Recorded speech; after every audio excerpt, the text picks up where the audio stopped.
Assalamualaikum warahmatullahi ta'ala wabarakatuh. Hello everyone. I hope you are all have a wonderful day. I am Mohaira Inda Abbas.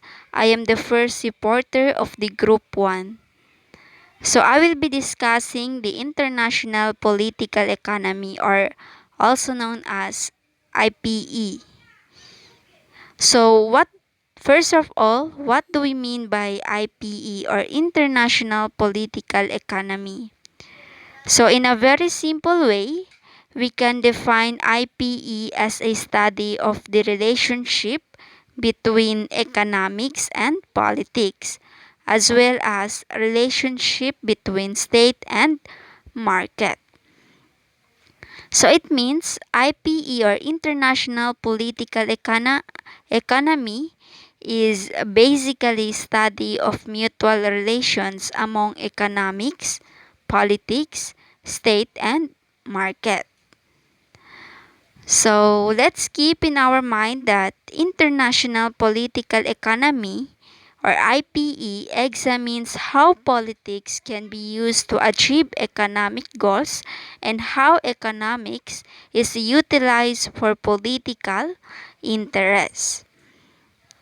So simply we can say that international political economy is all about how politics can be used from economic purposes, and how economy is can be used from political purposes.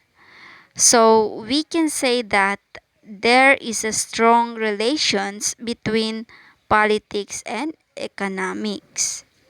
So in short, political goals cannot be achieved by neglecting the economic factor. And similarly, economic goals also cannot be achieved by neglecting the politics. So now, let's see where has this IPE concept came from. So there are factors at global level which promoted the IPE, or international political economy. So the first factor is number one, economic transactions among states, including trade, investment, and lending rose dramatically.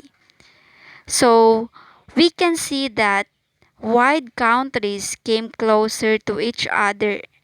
Trade and investment also brought closer to each other.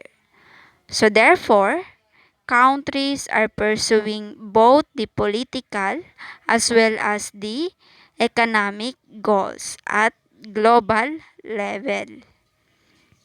So therefore, their economics and politics both play an imparting roles in maintaining their mutual relationship. So this factor is one of a trend which promotedly the international political economy. So that is the first factor that signified the IPE. So the next factor, which is the second factor, is rising expectation from the national governments for economic policies. People expect their governments will include economic and social objectives as well in their foreign policy thinking. So, in this factor, the governments keep in mind this factor to put expectations while pursuing the politics at international and international level. So the leaders of the country takes political steps but with economic goals. So such an environment offer expectation and have promotedly the IPE, or international political economy. So the next factor, the third factor, is economic issues become more transparent to the individuals and groups that are potentially affected by the decisions. So, in this factor, it means that with the growing trend of modernity, people of the country are educated and have known the economic issues. So they keep strict eye on all the steps of the government. So the political leaders have to keep in mind that the economic perspective when taking any political steps. So that is the third factor that signified the IPE. So the next factor, fourth factor, is globalization and its effect on the states has become more defining features of international relation.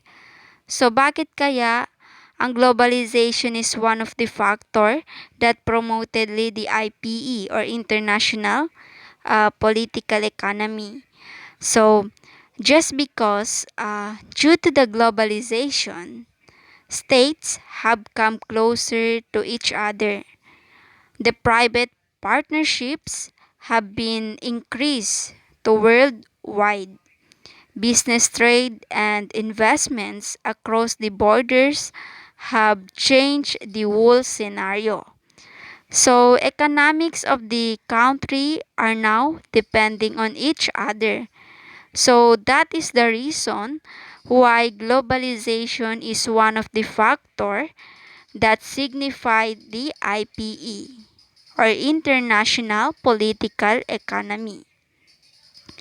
So now, let's proceed to the fifth factor, which is this is the final or last factor that signify the international political economy. So the United Nations organizations or UNO and IMF, International Monetary Fund, World Bank, and World Trade Organization or WTO are all become the important focus of the study. So sila yung mga important or sila yung mga focus ng study na to. So just because this institution or organization is basically played an imparting role and bringing the countries come closer to each other. So, politically as well as economically, this institution is one of the factor that signify the IPE or one of the factor that promoted the uh, institute international political economy. So the last slide, so this is additional lamang dito sa ating topic. So why international political economy is important? So international political economy prepares you to understand the structures, hierarchies, and power dynamics that regulate finance and trade, drive globalization and economic nationalisms, and impact the distribution of wealth and poverty across and within states, regions, and the world. So that is the reason why international political economy is important. So that could be all. Any clarification? I hope you understand and you gain knowledge about what we discussed today. And if may mga question kayo, pwede nyong i-direct message sa akin. So that could be all. Thank you. Shukran and wasalam.